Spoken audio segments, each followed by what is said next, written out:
अल्हम्दुलिल्लाह वस्सलातु वस्सलामु अला रसूलिल्लाह मुहम्मद इब्न अब्दिल्लाह व अला आलिहि व सहबिहि व मन वाला व अशहदु अल्ला इलाहा इल्लल्लाह वहदहु ला शरीका लह व अशहदु अन्न मुहम्मदन अब्दुहु व रसूलुहु सल्लल्लाहु तआला अलैहि व आलिहि व सल्लम। अम्मा बाद, मैं ये अर्ज़ कर रहा था कि मिशकातुल मसाबी ये पढ़ाते हुए हदीस के मतन की सेहत इराब के लिहाज से और उसका सही तर्जुमा क़वायद के मुताबिक मैं एक मिसाल दे देता हूँ, उससे आप समझ लेंगे। मसलन हदीस में आता है कि रसूलुल्लाह सल्लल्लाहु अलैहि वसल्लम ने फरमाया, तहरीम हद तकबीर व तहलील हद तस्लीम। तो अगर इसका तर्जुमा ये करें कि नमाज की तहलील वो तकबीर है यानी अल्लाहु अकबर, और इसकी तहलील ये तस्लीम है यानी अस्सलामु अलैकुम रहमतुल्लाह। ये तर्जमा क़वायद के मुताबिक मुकम्मल नहीं, ये क़वायद के मुताबिक मुकम्मल नहीं है। क्यों? इसलिए आपने सर्फ नहव या जो इल्म मानी वगैरह के क़वायद में ये पढ़ा होगा कि जब ख़बर मुअर्रफ़ बिल लाम हो, यानी ख़बर में असल तो यह है कि वो नकिरा हो और मुब्तदा मारिफा होता है, मुब्तदा मारिफा होता है और ख़बर में असल है कि नकिरा हो। लेकिन जब ख़बर भी मुअर्रफ़ बिल लाम है तो फिर उसका कोई उसके माने में कोई ऐसी खूबी है कि जो मुअर्रफ़ बिल लाम लाने की वजह से जो पैदा हुई, और वो क्या है? वो हसर है, हसर जिसे कहते हैं। तो इसका सही तर्जुमा ये बनेगा कि तहलील व तस्लीम, कि नमाज की तहलील सिर्फ तस्लीम है, व तहरीम व तकबीर, और नमाज की तहरीम सिर्फ तकबीर है।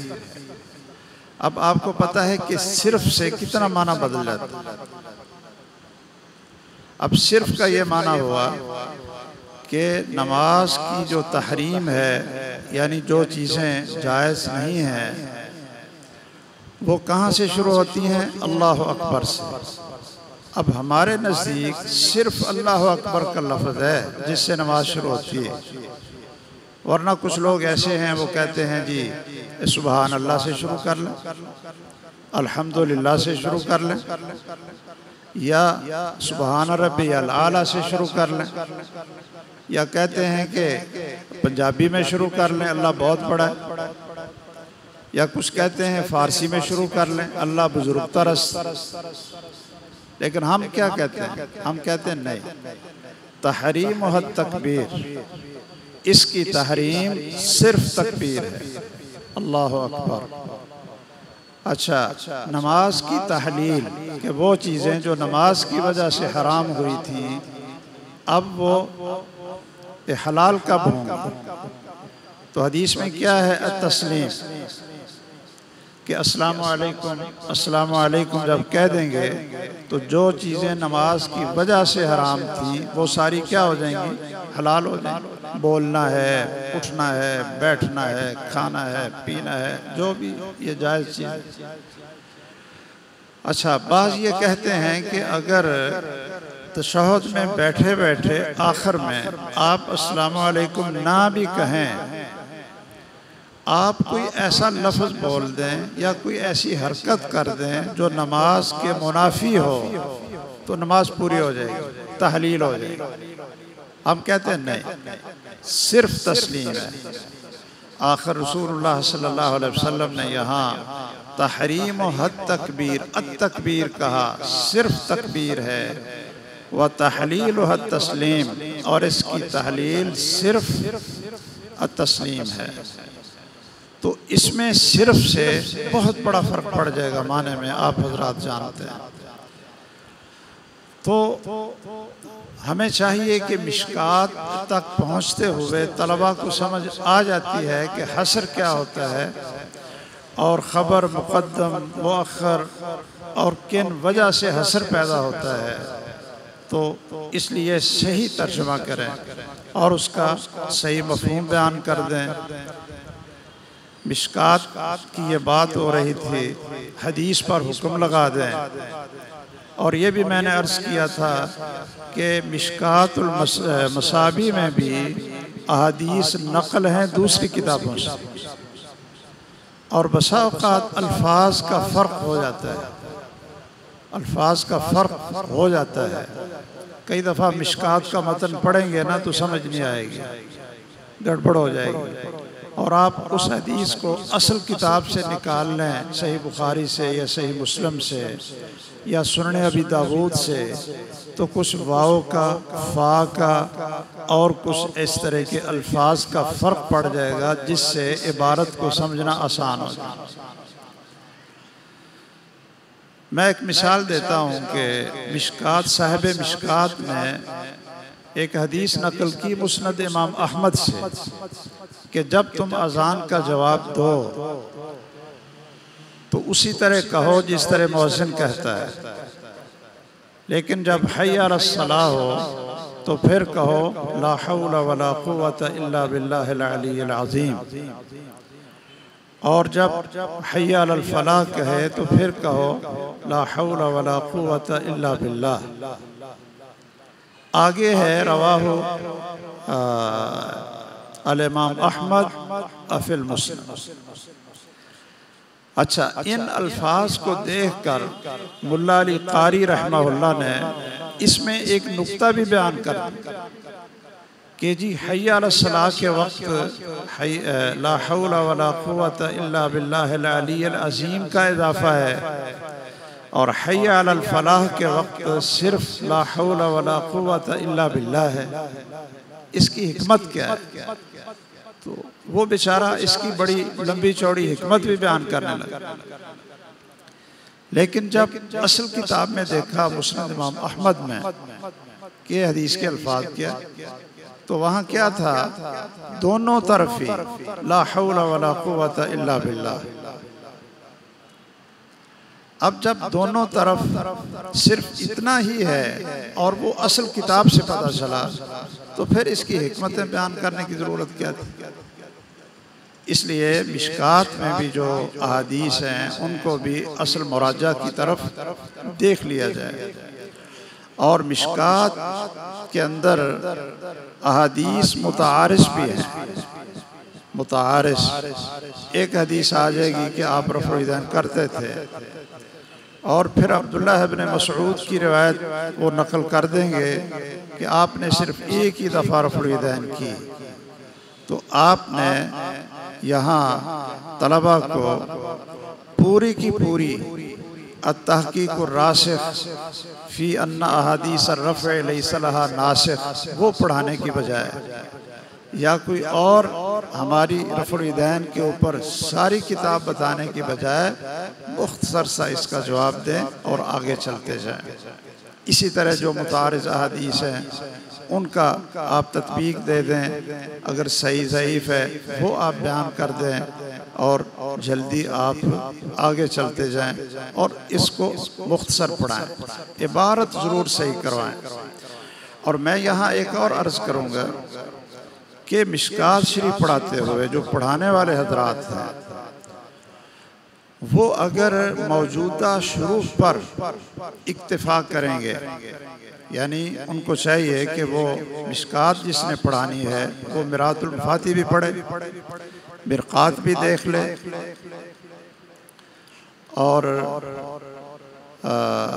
जो अत्तालिक़ात सल्फ़िया अपने मकतबा सल्फ़िया वालों ने तनक़ीहुर रुवात उसको भी देख ले, और शेख अलबानी रहमहुल्लाह की तालीक़ है इसके ऊपर सही और ज़ईफ़ की, वो भी देख ले। मौलाना ज़ुबैर अली ज़ई साहब रहमहुल्लाह उसको भी देख ले।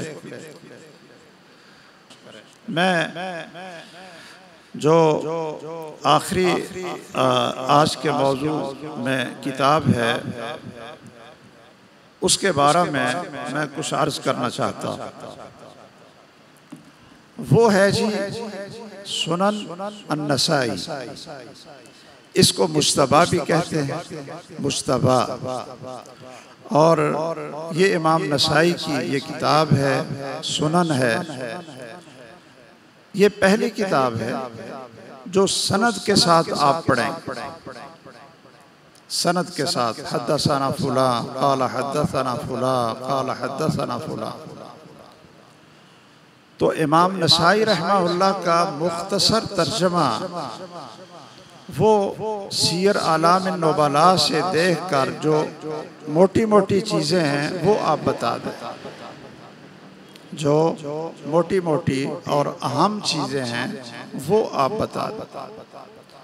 ज़्यादा इसके ऊपर आप वक्त ना लगाएं, बल्कि तलबा से कह दें कि वो ख़ुद सीयर आलाम नुबला में इनका तर्जुमा पढ़ें और वहाँ से खुलासा लिख लें और उसको याद कर लें। ये किताब चूँकि मुस्नद है यानी सनद के साथ है, इसलिए तलबा को सनद की अहमियत ये ज़रूर बताएं, इसलिए कि सनद ही बुनियाद है इस दीन की और इस हदीस की। सनद बुनियाद है, इसलिए आइम्मा ने जो फरमाया था, इमाम सुफियान सौरी हैं, अब्दुल्ला बिन मुबारक हैं और भी आइम्मा, अल इस्नादु मिनद्दीन लौलल इस्नादु लक़ाल मन शाअ मा शाअ। सनद की कितनी अहमियत है ये तलबा को आप बताएं, और ये भी बताएं कि सनद वो इम्तियाज है अहले हक और अहले बातिल के दरमियान। सनद वो इम्तियाज है अहलुल हदीस, अहलुल सुन्ना और अहलुल बिदा के दरमियान। सनद से पता चलेगा कि क़ाला रसूलुल्लाह सल्लल्लाहु अलैहि वसल्लम, ये हमने कहना है या नहीं कहना है, बल्कि आपने यहाँ तक पहुँचते हुए तलबा ने उसूल हदीस भी पढ़ लिया होगा। उसूल हदीस की कोई ना कोई किताब वो पढ़ ली होगी, और इसी तरह उसूल फ़िक़्ह की भी कोई ना कोई किताब उन्होंने पढ़ ली होगी। बाकी ग्रामर तो उन्होंने पढ़ी ही पढ़ी है, बाकी उलूम भी उनके कुछ 3 साल पढ़ने की वजह से कुछ मजबूत हो गए होंगे और इस्तेदाद उनकी बढ़ गई होगी। इसलिए अब ज़रा अपना आप जो पढ़ाने का मनहज है उसको बदलें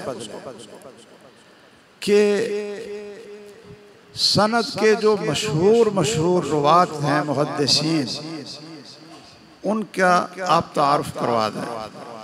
जो मशहूर मुहद्दिसीन हैं वो जो बार बार आते हैं, कुतैबा बिन सईद बार बार आएंगे, सुफियान सौरी बार बार आएंगे, सुफियान बिन उयैना बार बार आएंगे, अब्दुल्ला बिन मुबारक बार बार आएंगे।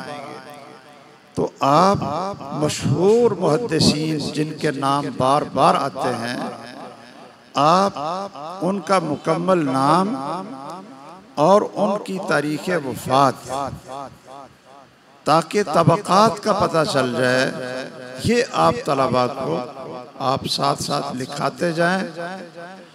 और इसी तरह ये तलबा को और तालिबात को इस चीज़ का पाबंद करें कि वो जब नसाई शरीफ का सबक पढ़ने के लिए आएँ तो पहले खुद मुताला करके आएँ,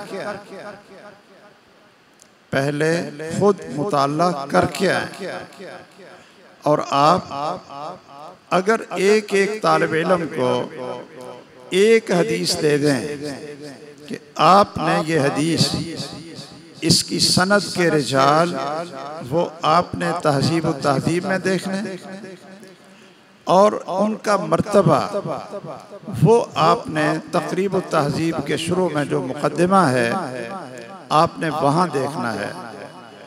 और फिर जिसकी ड्यूटी होगी कि वो हदीस जो आपने किसी को दी है तो आप अगले दिन उससे पूछ लें कि हाँ जी इस हदीस के सारे रावी इसका है या कोई इनमें ज़ईफ़ भी है।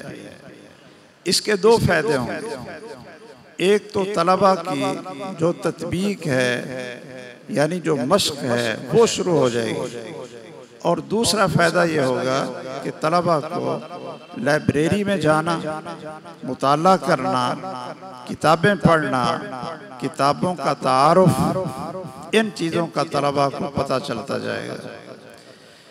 इसी तरह आप जब ये पढ़ाएंगे सुनन नसाई और सनद पढ़ेंगे तो मुहद्दिसीन का नाम आएगा, मुहद्दिसीन का नाम आएगा।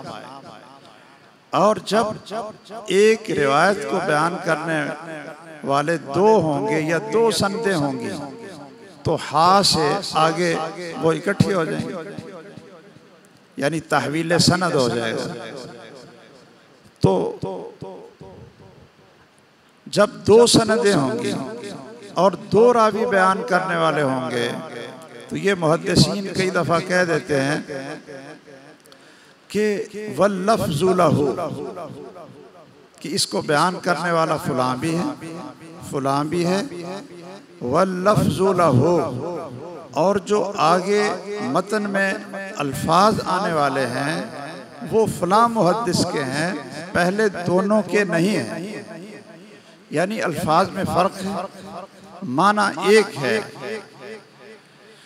और जो मैं अल्फाज नकल करने लगा हूँ ये फलां मुहद्दिस के नकल करने लगा। आप इस तरह की चीज़ों पर कि जब इमाम नसाई बयान करें कि जी ये लफ्ज़ फलां मुहद्दिस के हैं, फलां मेरे उस्ताद के हैं, या फलां मुहद्दिस ने यहाँ क़ालन नबियो कहा है और दूसरे ने क़ाला रसूलुल्लाह सल्लल्लाहु अलैहि वसल्लम कहा है। यानी जो मुहद्दिसीन रुवात हैं उनके अल्फाज का इख्तिलाफ भी ये हजरात बयान करते हैं, जिस तरह इमाम मुस्लिम बयान करते हैं, जिस तरह इमाम बुखारी भी बयान करते हैं, जिस तरह इमाम नसाई भी बयान करते हैं और दूसरे मुहद्दिसीन भी बयान करते हैं। इससे हमें एक सबक भी मिलता है और वो आपने सबक तलबा को देना है। वो क्या कि भाई देखिए मुहद्दिसीन कितनी एहतियात करते हैं कि अगर किसी जगह पर अन का लफ्ज़ है तो वो अन का बोल देते हैं, अगर रसूलुल्लाह का लफ्ज़ है तो वो रसूलुल्लाह बोलते हैं, अगर अन्नबियों का लफ्ज़ है तो वो कहते हैं कि यहाँ अन्नबियों का लफ्ज़। हालांकि दोनों का जो मुराद और यानी मकसूद है वो एक ही है कि मुहम्मदुर रसूलुल्लाह सल्लल्लाहु अलैहि वसल्लम। ये क्यों करते हैं? इससे पता चलता है कि मुहद्दिसीन में इतनी अमानत और दयानत थी, इतनी सच्चाई थी और इतनी जिम्मेदारी थी कि वो एक एक लफ्ज़ का भी फ़र्क करते थे कि फ़लाँ मेरे उस्ताद ने ये लफ्ज़ बोला है और फ़लाँ उस्ताद से जब मैंने ये रवायत सुनी है तो उन्होंने दूसरा लफ्ज़ बोला है और दोनों का माना एक ही होता है। ये उनकी अमानत और दयानत है। ये उन हजरात के सामने जो मुनकरीन हदीस हैं, जो मुस्तशरिकीन हैं, जो ये कहते हैं कि जी मुहद्दिसीन भी तो इंसान थे ना, उन्होंने जो अहादीस नकल की हैं वो कौन सा कोई कुरान का दर्जा रखती हैं, वो कौन से कोई मासूम अनिल खता थे। इसलिए उन्होंने खुद अहादीस घड़ी भी, नाउज़ बिल्लाह। आपको पता है कि सहाबा से लेकर मुहद्दिसीन तक जितने मशहूर हदीस को बयान करने वाले थे, ये मुनकरीन हदीस ने ये रास्ता बंद करने के लिए सैयदना अबू हुरैरा पर भी इल्ज़ामात लगाए, नाउज़ बिल्लाह, कि वो बादशाहों की रिज़ा के लिए, उनकी खुशनुदी के लिए अहादीस घड़ लिया करते थे। इमाम ज़ुहरी भी ऐसे कर लिया करते थे। इमाम बुखारी ने भी अपने मौक़िफ़ की हिमायत में खुद अहादीस वो बता दी। यानी जो लोग हदीस को मानने के लिए तैयार नहीं होते, वो फिर इस तरह के एतराज़ात करते हैं और हमारे कम पढ़े लोग वो इसका शिकार हो जाते हैं। आप चूँकि तालिब इल्म हैं, तलबातुल इल्म हैं, आपको पता होना चाहिए कि ठीक है मुहद्दिसीन इंसान थे, लेकिन जिस एहतियात, सच्चाई और अमानत दयानत के साथ उन्होंने अहादीस को जमा किया है, इसकी मिसाल इंसानी तारीख के अंदर नहीं मिलती। ये मोजज़ा है मोहम्मद रसूलुल्लाह सल्लल्लाहु अलैहि वसल्लम की रिसालत का और आपकी हदीस का, कि मुहद्दिसीन ने इस तरह आपकी हदीस को महफूज किया है।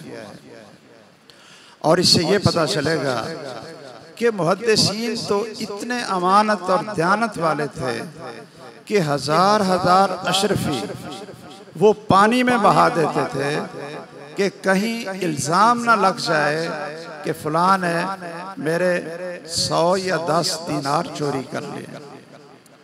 ये तो इतने अमानत और दयानत वाले थे।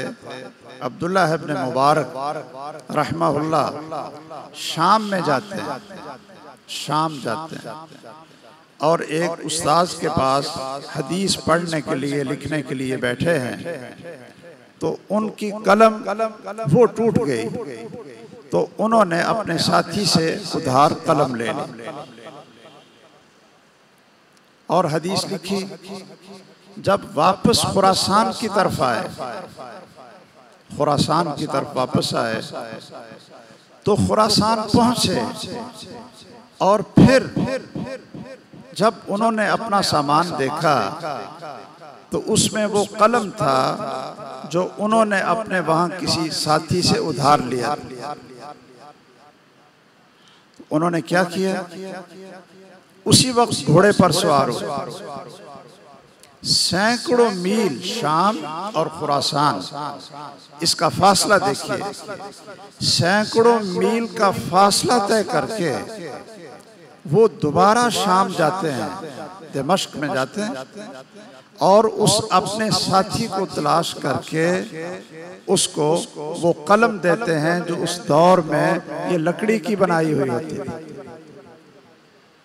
ये कैसी अमानत और दयानत है और ये कैसी मिसालें हैं।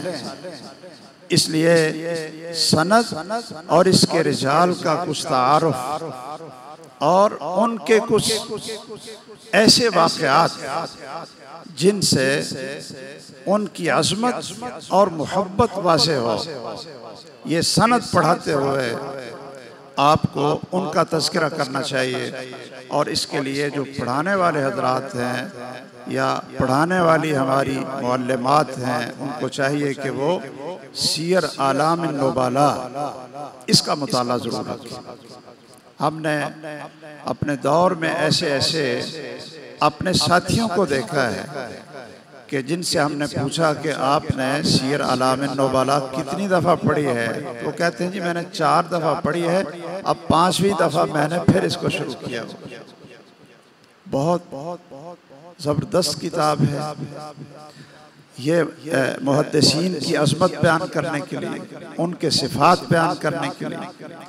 तो सुनन नसाई में चूंकि सनद आती है, सनद पढ़ने का तरीक़ा भी आप तलबा को बताएं और नाम सही लें और नाम सही बताएं। आपको ये इस चीज़ का इल्म है कि नाम ये सीगों से सही नहीं होते, बल्कि नाम जो अलम होता है उसमें क़ियास और जो सीगे हैं ये नहीं चलते। मसलन अगर किसी का नाम मुसय्यब है ना, वो मुसय्यब ही, अगर आप उसको मुसय्यब पढ़ेंगे गलत हो, इसलिए कि उसका नाम क्या है, मुसय्यब। अगर किसी का नाम मुआज है, मुआज, तो उसको आप मुआज ही पढ़ेंगे तो सही होगा। अगर आप मीम को फतह दे दें तो फिर वो गलत हो जाएगा। और अगर इसी तरह सलेमा है और सलामा है, ये कवायद से पता नहीं चलेगा कि सलामा कहाँ पढ़ना है और सलेमा कहाँ पढ़ना है। ये तो असल किताबों में नाम देखने से पता चलेगा कि इसका ज़ब्त क्या है। इसलिए किताब है छोटी सी, उसका नाम है अल-मुग़नी फ़ी ज़ब्तिल अस्माए वल कुना। ये छोटी सी किताब है, ये अपने पास रखें और हर नाम उसके अंदर देखें कि ये सही नाम क्या है। अस्सबीई है, और मैंने कई को देखा कि वो पढ़ते ही सुबैई। अब सुबैई पढ़ लें, सबीई पढ़ लें, वो कहते हैं दोनों ठीक है। अच्छा, भी दोनों ठीक क्यों है? जो ज़ब्त होगा वही सही होगा, और जो आप अपनी क़ियास से उसको पढ़ेंगे वो गलत होगा। इसलिए आलाम को आप सही तलफ़्फ़ुज़ से अपने तलबा की तरबियत करें और उनको पढ़ाएं। सनद के साथ साथ जब आगे सहाबी का नाम आएगा, आगे फिर रसूलुल्लाह सल्लल्लाहु अलैहि वसल्लम का नाम आएगा। अब आप सनद की वजह से आप कहाँ पहुँच गए हैं, आपका सिलसिला किससे कायम हुआ है? मुहम्मदुर रसूलुल्लाह सल्लल्लाहु अलैहि वसल्लम से कायम हुआ है। आपके दरमियान और रसूलुल्लाह के दरमियान क्या 23 वास्ते बनते हैं या 21 वास्ते बनते हैं जो इस वक्त संदे मौजूद हैं? उनके हिसाब से जितने वास्ते कम होंगे उतना रसूलुल्लाह सल्लल्लाहु अलैहि वसल्लम का कुर्ब ज़्यादा होगा, और जितने वास्ते ज़्यादा होते जाएंगे, सनद लंबी होती जाएगी, उतना ही रसूलुल्लाह सल्लल्लाहु अलैहि वसल्लम से बोध होता जाएगा।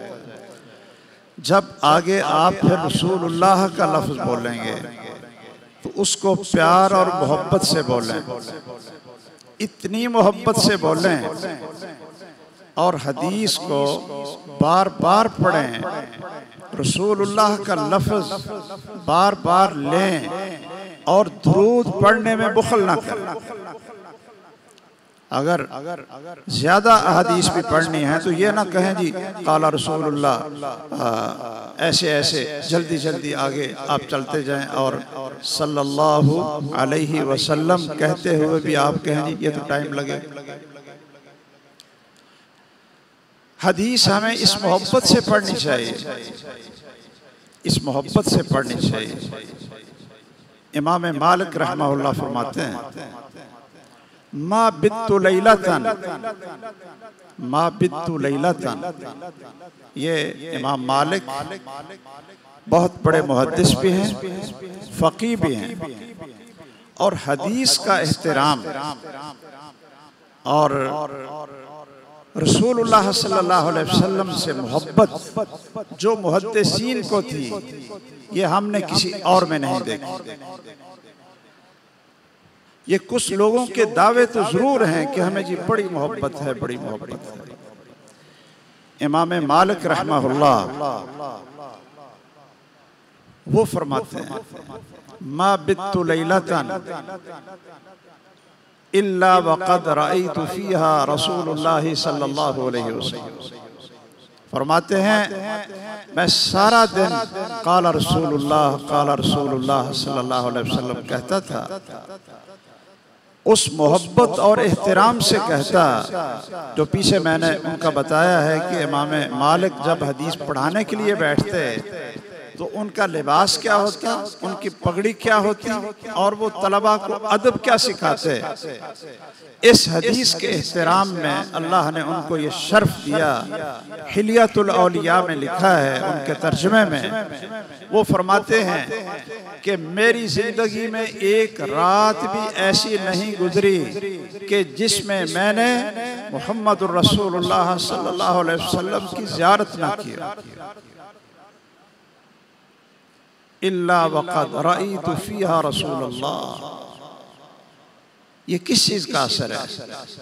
आप सारा दिन पढ़ते हैं हदसना फुलान काला काला रसूलुल्लाह काला काला रसूलुल्लाह, सुबह से शाम तक, और इंसान का जिससे ताल्लुक और मोहब्बत और सारा दिन जो तकरार होता है, ख्वाब में भी वही कुछ देखते। जो सारा दिन किसी से झगड़ता है और पैसे कमाता है, तो वो ख्वाब में क्या देखता है? या सोया हुआ बोलता क्या है? हम जब कुरान हिफ्ज़ करते थे तो हमारे साथ कई ऐसे साथी थे, वो सारा दिन चूँकि वो यानी हिलकर कुरान याद करते रहते हैं ना। ये मीर मोहम्मद की बात है, जब मैं भी वहाँ हिफ्ज़ करता था तो कई साथियों को हम देखते कि रात सोए हुए ही वो बैठे हैं और हिल भी रहे हैं और कुरान पढ़ रहे हैं। जब उनको हिलाते तो फिर उनको जाग आती कि भाई हम तो सोए हुए, लेटे हुए हैं, सोए हुए हैं, और उनकी जबान से कुरान मजीद के अल्फाज लिखे हुए। अल्लाह अकबर। मुझे याद है कि हमने सुनन इब्ने माजा जामे मुहम्मदिया में मौलाना जुमा खान साहब रहमहुल्लाह उनसे पढ़ी थी।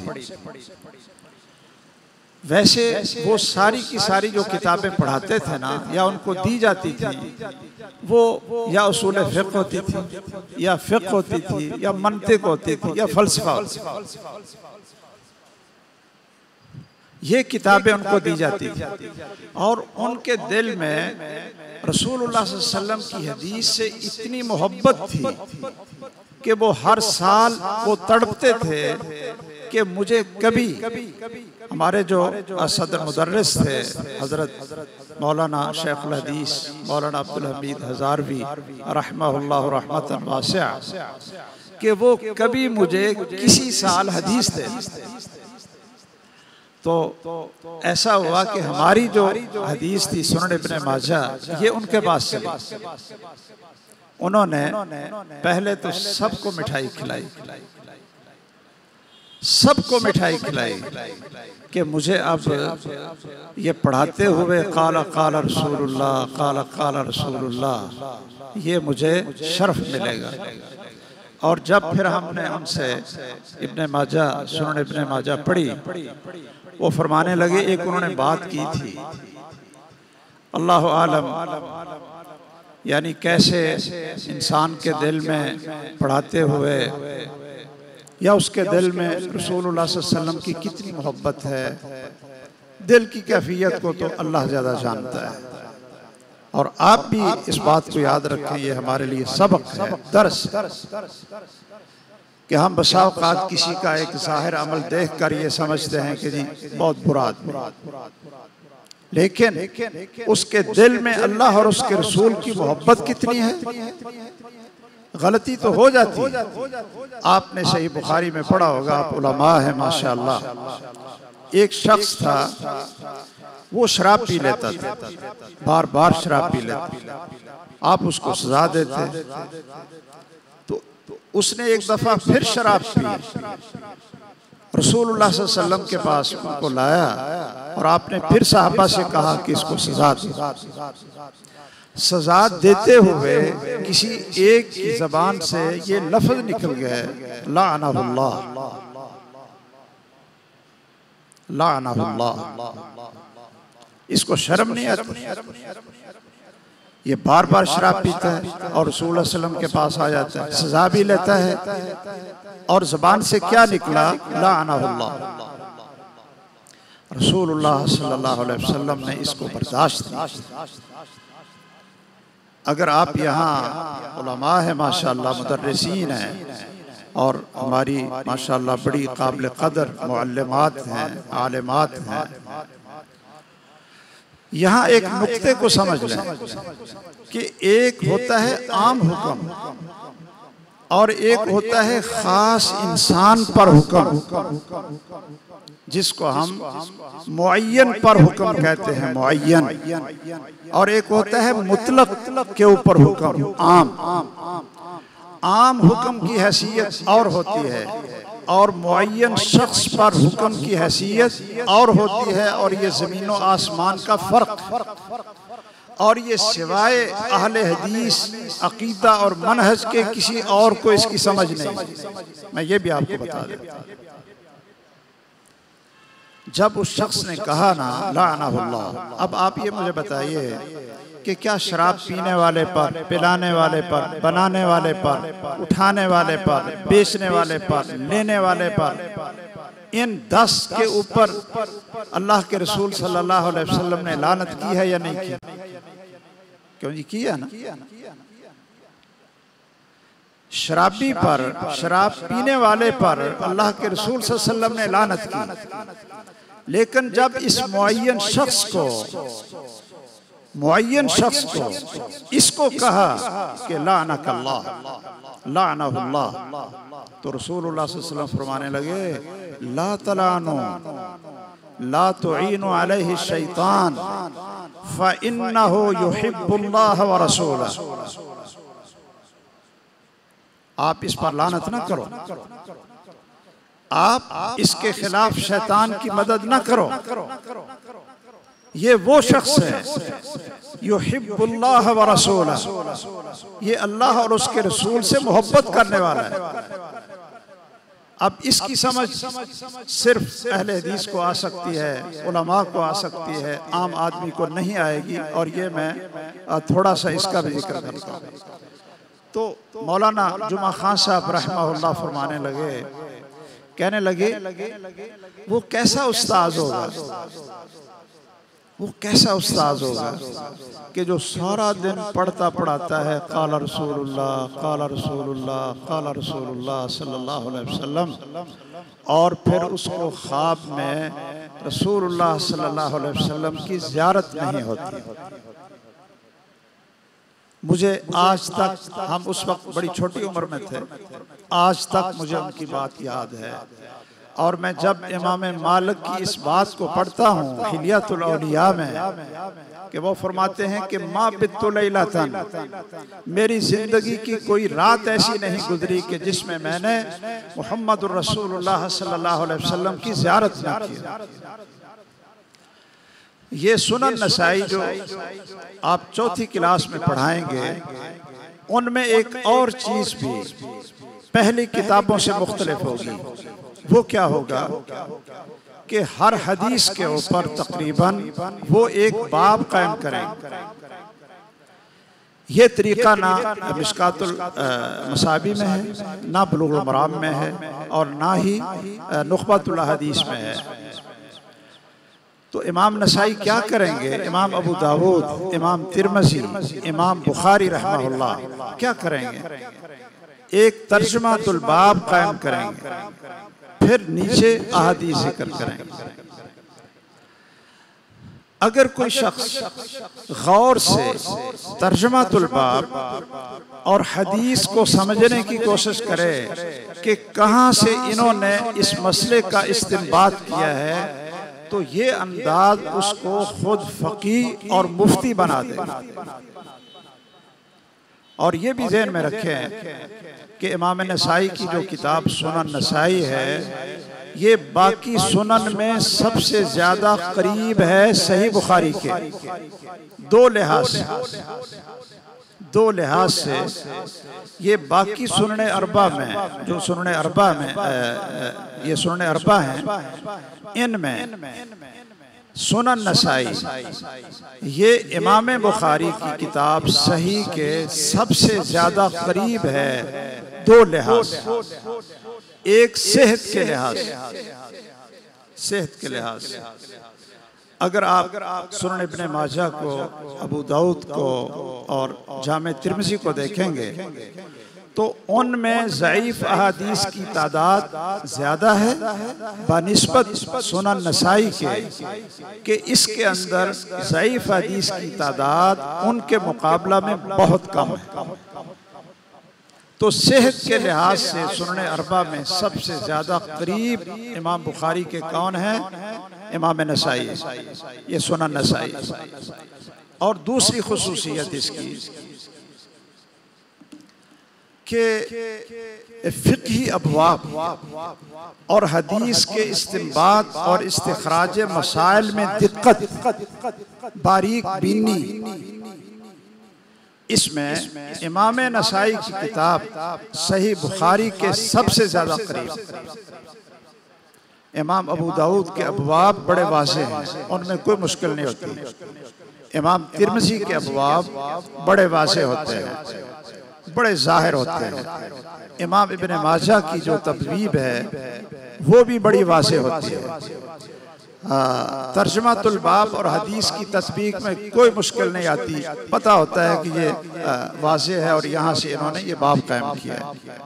लेकिन इमाम नसाई और इमाम बुखारी रहमहुल्लाह इनकी तबवीब और इनकी फ़िक़्ह तराजुम में और इनका इस्तिंबात और इस्तिखराज ये सबसे दकीक है।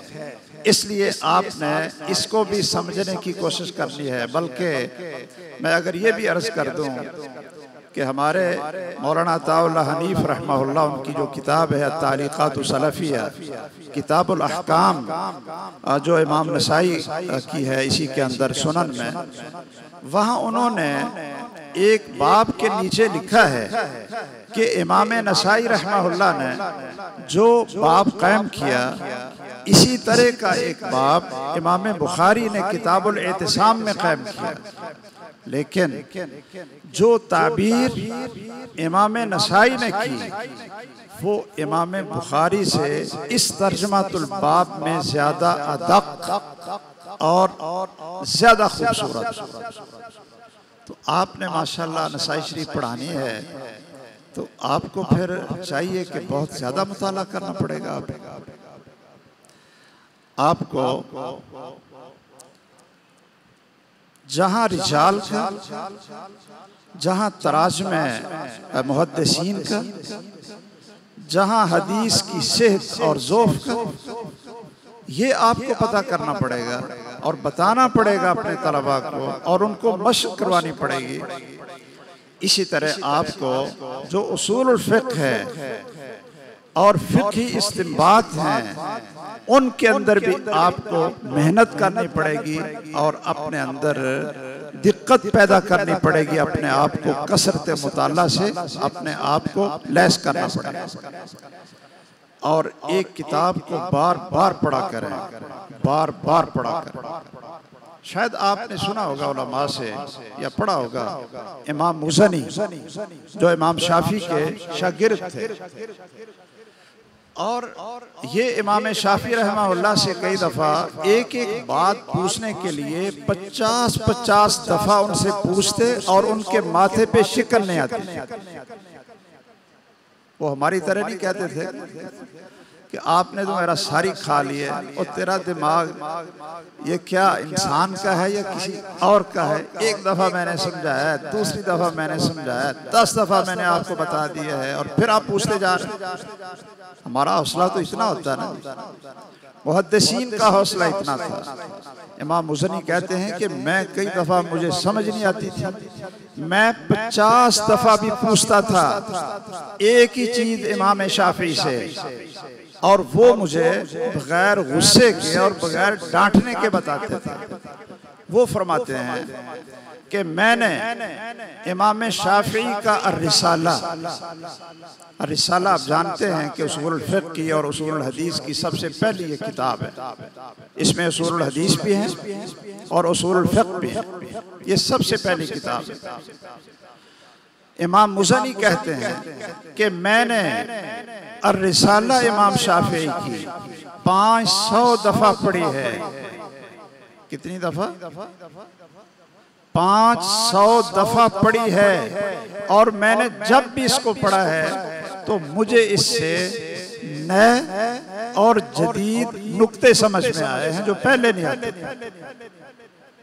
इमाम दामगानी है, एक बहुत बड़े इमाम गुजरे हैं, वो कहते हैं कि मैंने सही बुखारी को 700 मरतबा पढ़ा है और जब भी मैंने तराजिम और हदीस की तत्बीक पर गौर किया तो मुझे नई समझ आई जो पहले नहीं। हम तो शायद पता नहीं एक दफ़ा किताब पढ़ लेते हैं और फिर हम कहते हैं ये तो मैंने पहले ही पढ़ी हुई है, ये भी मैंने पहले ही पढ़ी हुई।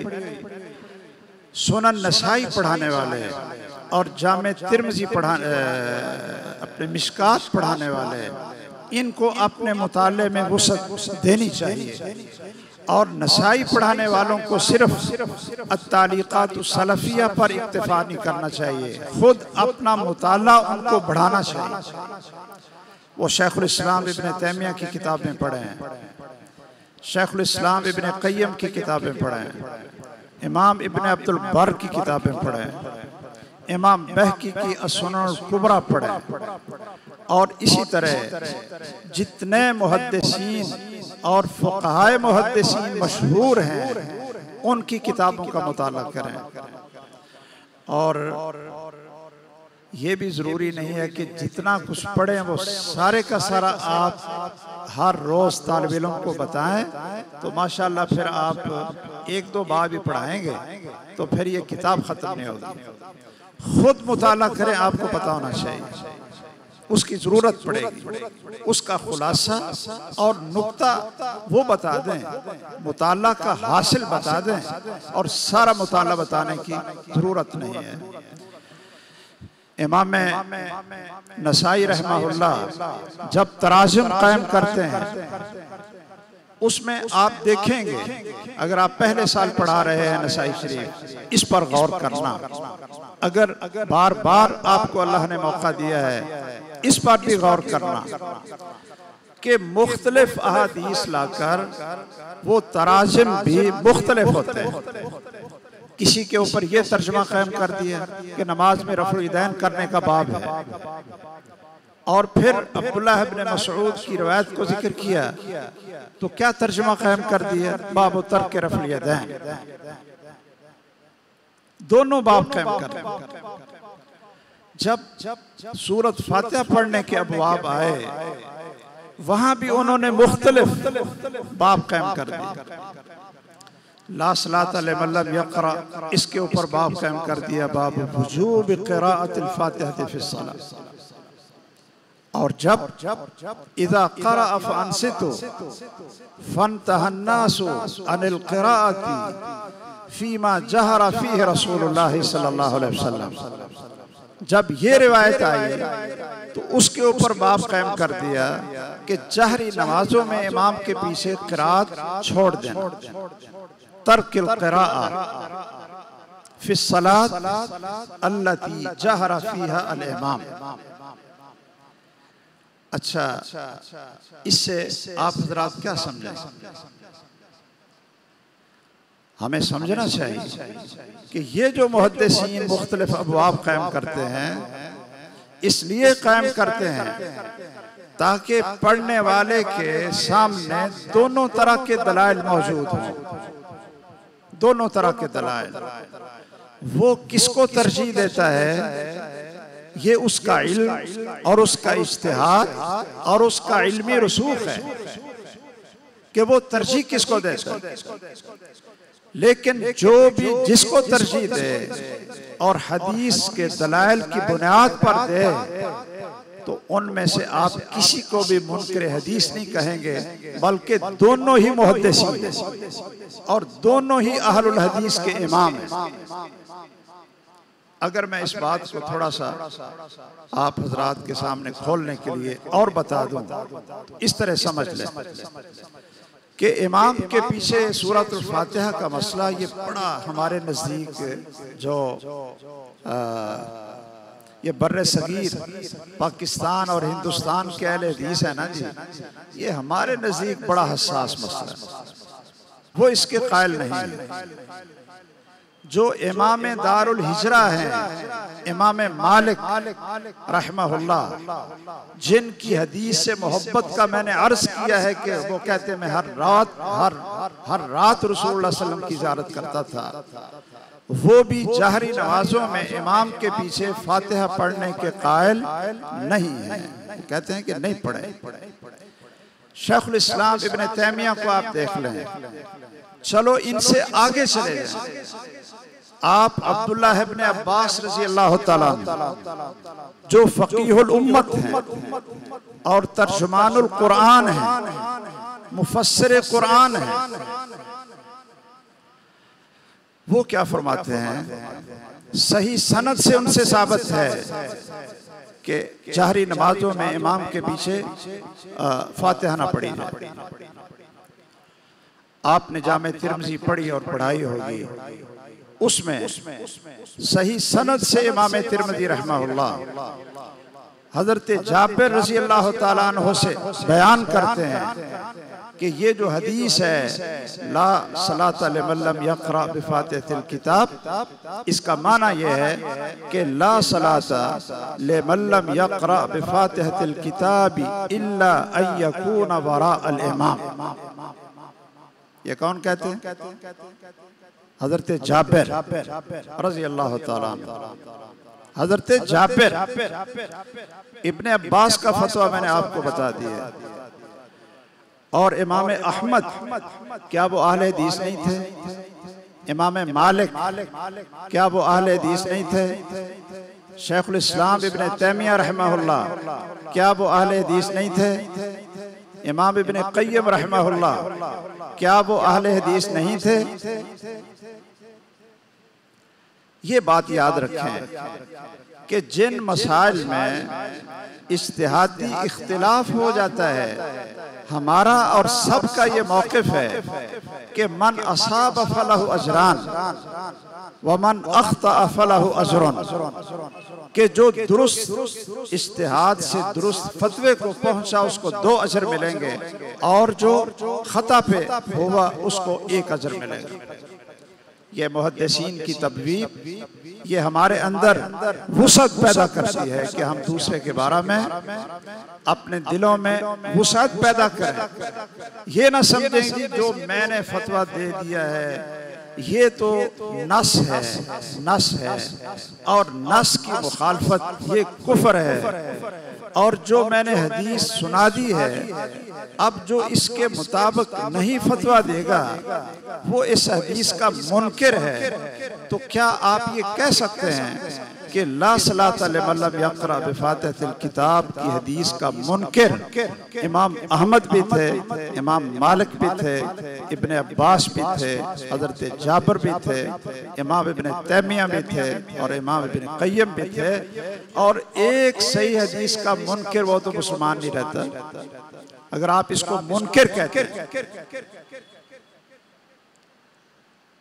और जब आप ये कहेंगे कि नहीं उन्होंने इसका इनकार नहीं किया, उन्होंने दूसरे दलाइल को देखकर जो उनके यहाँ मुतारिज आए, एक उन्होंने तत्बीक दी है जो आपने दी।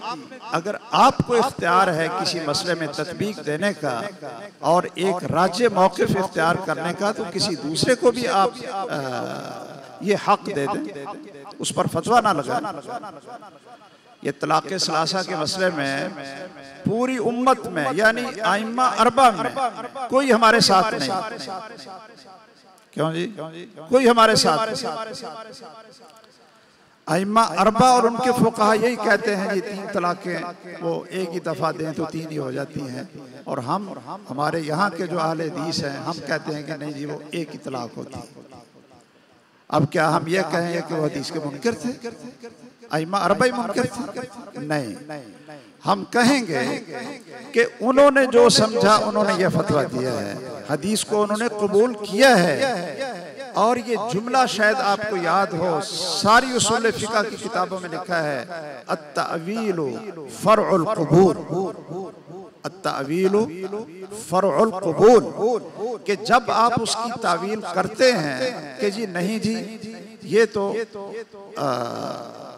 ये अब मुक़्तदी के लिए नहीं है जी, ये जी इस हदीस का महल तो फलां है जी, इस हदीस का महल तो फलां है जी, तो उस शख्स ने उस हदीस को कबूल किया है तो उसकी तावील कर रहा है।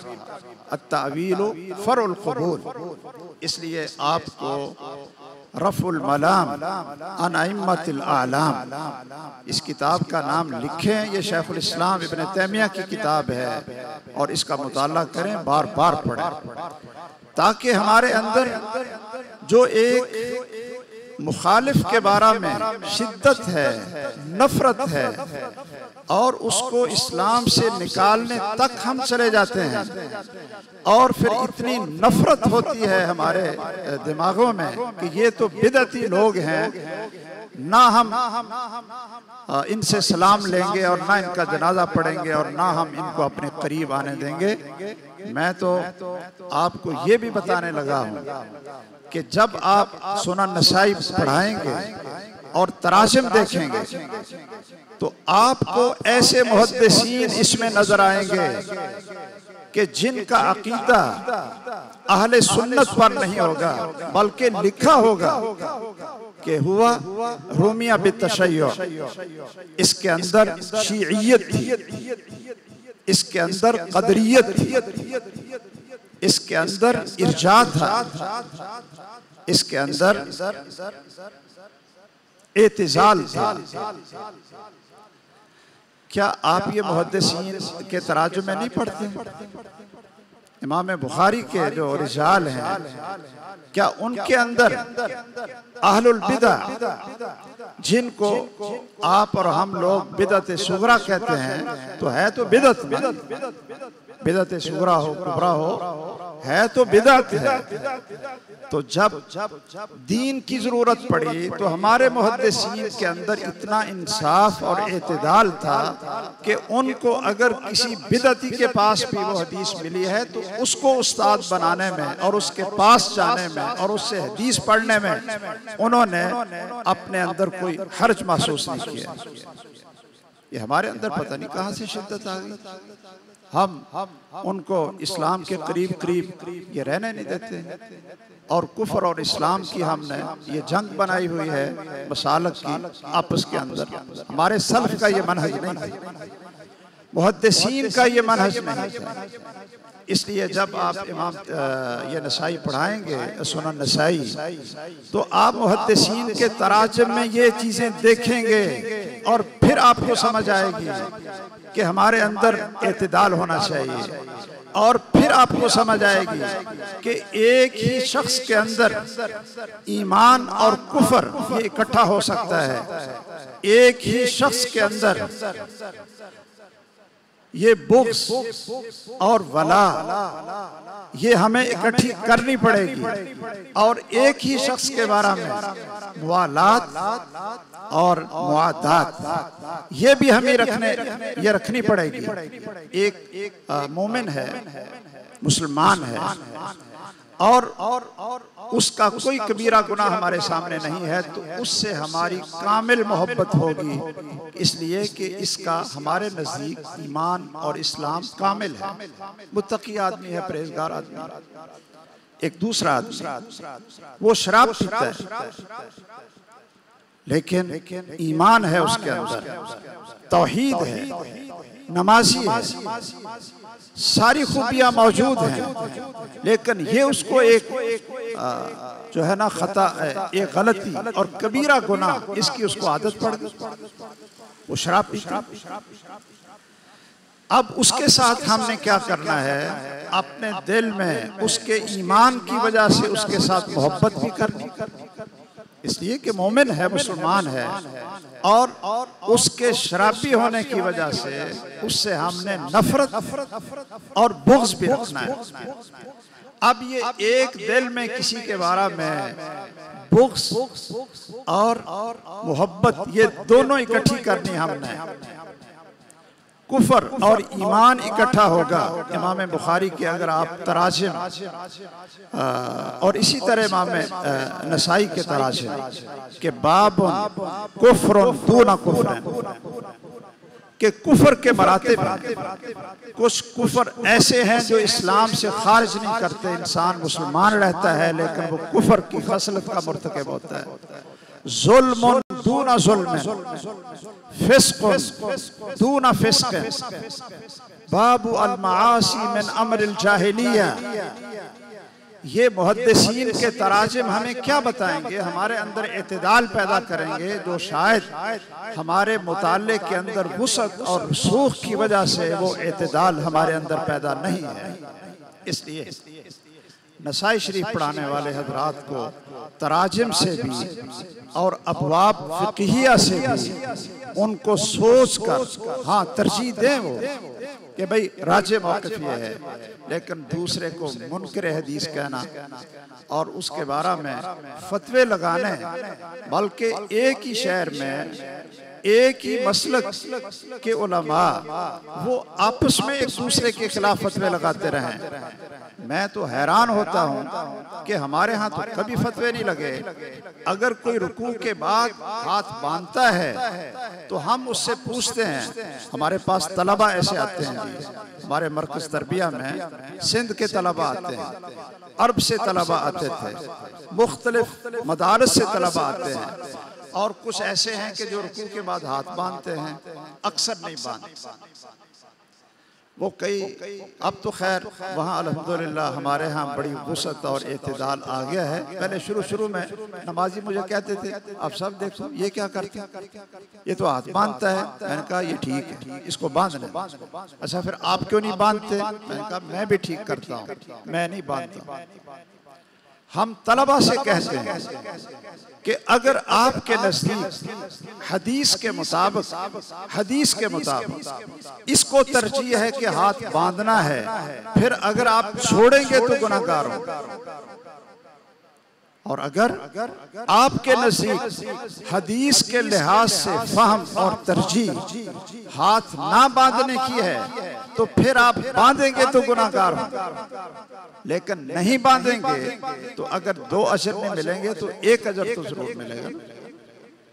क्या इन मसाइल के अंदर हमें आपस में मुखालफत करनी है? ये अहले हदीस का मनहज नहीं है और ना ये मुहद्दिसीन का मनहज है।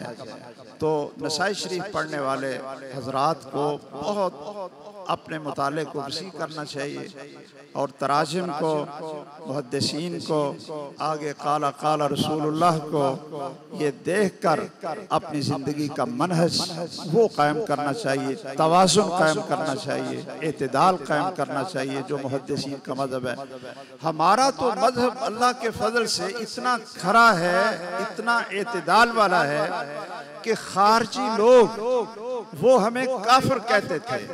सैयदना अली को काफिर कहते थे, नाउज़ुबिल्लाह। सैयदना अमीर मुआविया को काफिर कहते थे, इब्ने अब्बास को काफिर कहते थे। तो क्या अब वो काफिर कहते थे तो क्या सैयदना अली रज़ी अल्लाह ताला अन्हु ने भी कहा है कि तुम हमें काफिर कहते हो फिर हम आपको काफिर कहते हैं? नहीं, उनसे लड़ाई की, उनको कत्ल किया। ये क्या था? अल्लाह के लिए अदावत और दुश्मनी थी और उनको कत्ल करना चाहिए और फिर उनके जनाजे पढ़ाए। क्यों जी? उनके जनाजे पढ़ाए और फिर उनको दफन किया और फिर उनके साथ उनकी खवातीन, बच्चे और उनका माल, इसको बतौर माले गनीमत वो तकसीम नहीं किया। अब वो काफिर कहते थे। सैयदना अली ने उनको काफिर नहीं कहा, लेकिन एक उनके जुर्म की वजह से उनसे जंग जरूर लड़ी और लड़नी भी चाहिए थी, लेकिन उनको इस्लाम से खारिज नहीं किया, उनके साथ मुसलमानों वाला मामला किया। तो ये अल्लाह जुल जलाल ने अहले हदीस को उम्मतम वसता, ना हम तराजू इधर रखते हैं और ना हम उधर रखते हैं, उम्मतम वसता हम इसको इख्तियार करते हैं। तो जामे तिरमिज़ी पढ़ाने वालों से मेरी गुजारिश है कि वो बाकी शुरू के साथ साथ हमारे शेख मोहतरम हजरत अब्दुल मोहसिन अब्बाद हफिज़हुल्लाह भी जिंदा है और चलते फिरते माशाअल्लाह वो फ़क़ी और मुज्तहिद और मुहद्दिस हैं। आज उनको मुहद्दिस मदीना कहा जाता है। जामे इस्लामिया से पढ़कर आने वाले लोग उनको जानते होंगे। नसाई पर उनकी शरह वो छपी हुई है, सुनन नसाई पर। और इसी तरह इमाम शनकीती की कुछ शरह नसाई के ऊपर छपी हुई है। इसी तरह बदरुल एहसान है, ये अबू इसाक अल हुवैनी, उसके कुछ अज्जा इसके ऊपर छपे हुए हैं। और इसी तरह शेख मोहम्मद बिन सालेह अल उसैमीन रहमहुल्लाह, उनके दुरूस सुनन नसाई के ऊपर मौजूद हैं। तो आप ज़रा ये अत्तालिक़ात सलफ़िया से थोड़ा सा ऊपर होकर, यानी इसके साथ साथ आप ज़रा उन हज़रात की किताबों का भी मुताला करना है। फिर इंशाअल्लाह आप जो रहनुमाई देंगे अपने तलबा को और अपनी तालिबात को, वो इंशाअल्लाह बहुत ही मुबारक और बहुत ही बाइसे बरकत होंगी। मेरी अल्लाह से दुआ है कि अल्लाह अज़्ज़ल जलाल हमें तौफीक दे, मुझे तौफीक दे, आपको तौफीक दे। जो हमारे शयूख हज़रात हैं और जो हमारी मोहतरम मुअल्लिमात हैं, उनको भी तौफीक दे कि वो पूरी मेहनत के साथ अपनी इस जिम्मेदारी को अदा करें। जी जी जी जी जी। और अपनी ज़िंदगी को मुबारक समझकर और इस मिशन को मुबारक समझकर इसके ऊपर लगा दें। मैं आखिर में, जो इसके मुतल्लिक़ तो नहीं है, दो बातें सिर्फ अर्ज़ करना चाहता हूँ। एक बात शायद आपके ज़हन में आए, वैसे मेरे ज़हन में तो आ रहा है, पता नहीं आपको सवाल जवाब का मौका देंगे तो आप ये लिखेंगे कि नहीं लिखेंगे। शायद आप ये कहें कि ये जो नसाई शरीफ और मिशकात और ये किताबें पढ़ाने का तरीका मैं बता रहा हूँ, उसके लिए वो तलबा जो आपके पास नसाई तक पहुँचे हैं या मिशकातुल मसाबी तक पहुँचे हैं, उनके अंदर पहले से इस्तेदाद कितनी होनी चाहिए थी ताकि आप हदीस को इस तरीके से पढ़ाएं तो उसके इल्म में और उनके नूर में इजाफा हो जाए। अगर आपको नसाई शरीफ पढ़ानी पड़े ऐसे शागिर्दों को कि जिनको ये भी बताना पड़ता है कि ये फाइल है, ये मफूल है, ये मजरूर है, आपने इसको इस तरह पढ़ना है, इसकी इबारत सही करनी, इसको इस तरह पढ़ना है।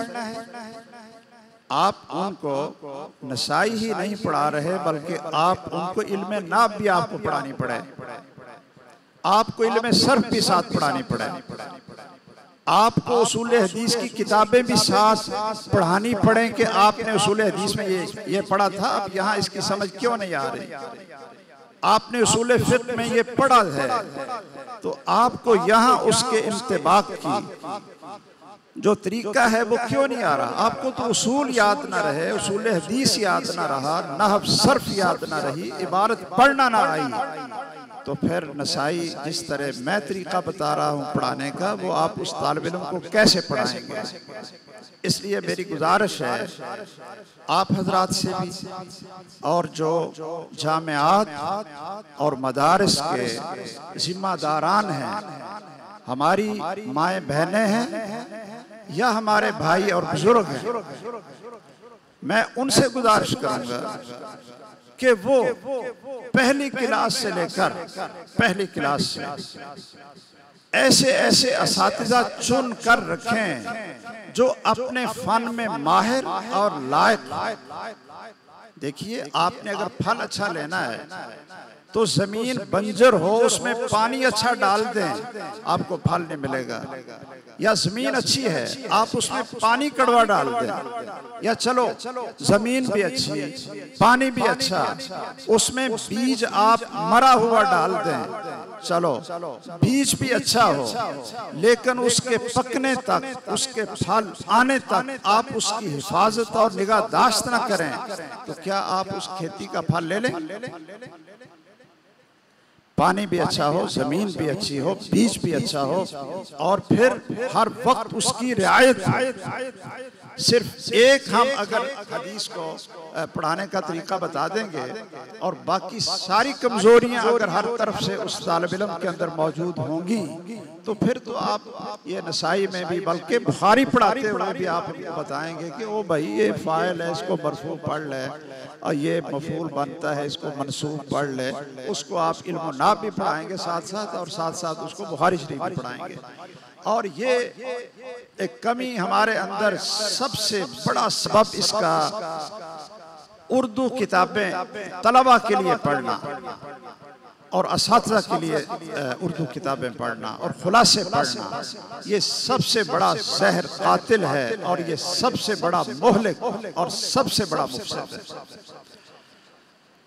आप लोग हमारे असातिज़ा तो हमारे कमरों में अगर कोई उर्दू नसाई कोई देख लेते, या कोई भी बुलुगुल मराम उर्दू देख लेते, या कोई मिशकात उर्दू देख लेते, तो वो तो पता नहीं हमारा हाल क्या करते थे। लेकिन अब असातिज़ा भी उर्दू से मुताला करके तैयारी करें और तलबा भी उर्दू से तैयारी करें। वहाँ एराब भी लगे हुए हैं, उस्ताद ने सामने उर्दू शरह भी रखी हुई है सुनन नसाई की, और फिर हम कहें कि जी जो 7 साल के बाद हमें ये तैयार माल मिलता है, उनके पल्ले कुछ नहीं होता और उनमें सलाहियत नहीं होती, उनमें इमाम इस्माइल सलफ़ी पैदा नहीं होते, उनमें इमाम मोहम्मद गोंदलवी पैदा नहीं होते, उनमें इमाम हाफिज़ अब्दुल मन्नान नूरपुरी पैदा नहीं होते, उनमें फ़लाँ शख्सियत पैदा नहीं होती, फ़लाँ शख्सियत पैदा नहीं होती। तो ये आपके पहली क्लास से लेकर सही बुखारी तक जब तक आप उर्दू को नहीं निकालेंगे और इन खुलासों को नहीं निकालेंगे, उतनी देर तक अरबी सही पढ़ने की इस्तेदाद पैदा नहीं होगी। और मैं मदारस के ज़िम्मेदारान से ये भी गुजारिश करूँगा कि जिन असातिज़ा को हम कह रहे हैं कि ये सुनन नसाई की तैयारी करने के लिए फ़लाँ फ़लाँ शरह भी पढ़ें, इब्न तैमिया को देखें उसने क्या लिखा है, इब्न क़य्यम को देखें उन्होंने क्या लिखा है, सीयर आलाम नुबला में तराजुम देखें, और इन बेचारों को ये फिक्र हो कि जब मैं घर जाऊंगा तो बेगम साहबा और बच्चे मेरे पीछे पड़ेंगे कि हमें ये चीज़ भी ज़रूरत है, ये भी ज़रूरत है, तो वो मैं पूरी कैसे करूं? 8,000 में 12,000 में वो मैं कैसे पूरी करूं? इसलिए मैं ये आखिरी ये गुजारिश करूंगा कि मदारिस और जामियात के ज़िम्मेदारान को चाहिए कि वो समझ लें कि सबसे ज़्यादा अफजल और कीमती पैसा वो है जो आप असातिज़ा और तलबा के ऊपर खर्च करें। बिल्लोगों पर खर्च करने से ज़्यादा अहमियत अगर आप सिक़ा उलमा चाहते हैं तो फिर मुदर्रिसीन को फारिग करें हर किस्म की फ़िक्र से, और तलबा को फारिग करें और पढ़ाने वालों को फारिग करें कि उनको सिवाय मुताला के, सिवाय मेहनत के और सिवाय उनको सबक तैयार करने के, उनको प्याज की और उनको लहसुन खरीदने की ये फ़िक्र ना हो। मैं आखिर में हज़रत अल्लामा प्रोफेसर साइद मीर साहब हफ़िज़हुल्लाह उनका भी बहुत शुक्रिया अदा करता हूँ, और हमारे मोहतरम चौधरी मोहम्मद यासीन जफ़र साहब हफ़िज़हुल्लाह उनका शुक्रिया अदा करता हूँ, और वफ़ाक़ुल मदारिस सलफ़िया की सारी इंतज़ामिया और उनकी क़यादत सियादत उन सब का शुक्रिया अदा करता हूँ कि जिन्होंने ये मौका दिया आप हज़रात के मुबारक और नूरानी चेहरों की ज़ियारत का, और हमारी माएँ और बहनें और बेटियाँ इनसे गुफ्तगू का मौका दिया। मेरे जैसे एक निकम्मे और कम इल्म और बल्कि पता नहीं क्या कहूँ कि ये हमें मौका दिया, और ये वफ़ाक़ुल मदारिस सलफ़िया का बहुत बड़ा ये एजाज़ है। ये अल्लाह ने वो क़यादत दी है कि बड़े बड़े फितने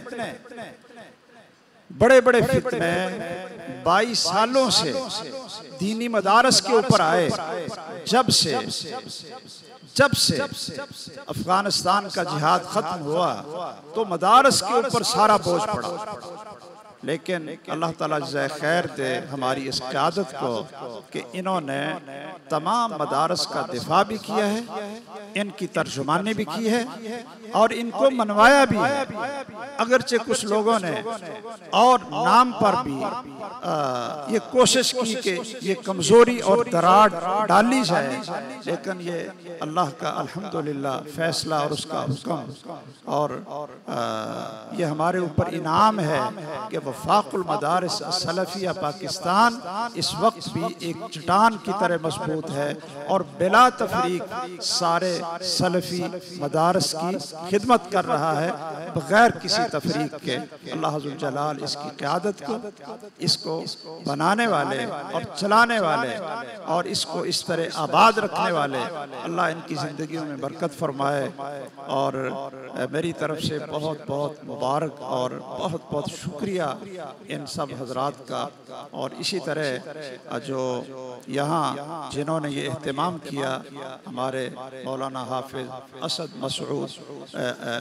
असद महमूद सलफ़ी हफ़िज़हुल्लाह व सल्लमहु व बारक फ़ी इल्मिही व अमलिही, उन्होंने माशाअल्लाह ये पूरी कोशिश करके ये एहतमाम किया। इसी तरह जो मदारस भी वफ़ाक़ुल मदारिस सलफ़िया के साथ मुंसलिक हैं, उनके जितने नाज़िमीन हैं, नाज़िमात हैं और जितने ज़िम्मेदारान हैं, उन्होंने अपने असातिज़ा को यहाँ शिरकत का मौका दिया और तरग़ीब दी। हम उनका भी बहुत ज़्यादा शुक्रिया अदा करते हैं और तमाम शुरका का हम शुक्रिया अदा करते हैं। अल्लाह अज़्ज़ल जलाल सब की मेहनतों को कबूल फरमाए। और जो मरकज़ अल मुकर्रम है जामिया इस्लामिया सलफ़िया, इसकी इंतज़ामिया अल्लाह अज़्ज़ल जलाल उनको भी मुबारक बनाए। हम इन सब हज़रात का, आपका, आने वालों का, मदारिस का, इस मदरसे का और वफ़ाक़ुल मदारिस का बार बार शुक्रिया अदा करते हैं। मल्लम यशकुरिन्नास लम यशकुरिल्लाह व आखिरु दावाना अनिल हम्दुलिल्लाहि रब्बिल आलमीन। सुब्हानक अल्लाहुम्मा व बिहम्दिका अशहदु अल्ला इलाहा इल्ला अंता अस्तगफिरुका व अतूबु।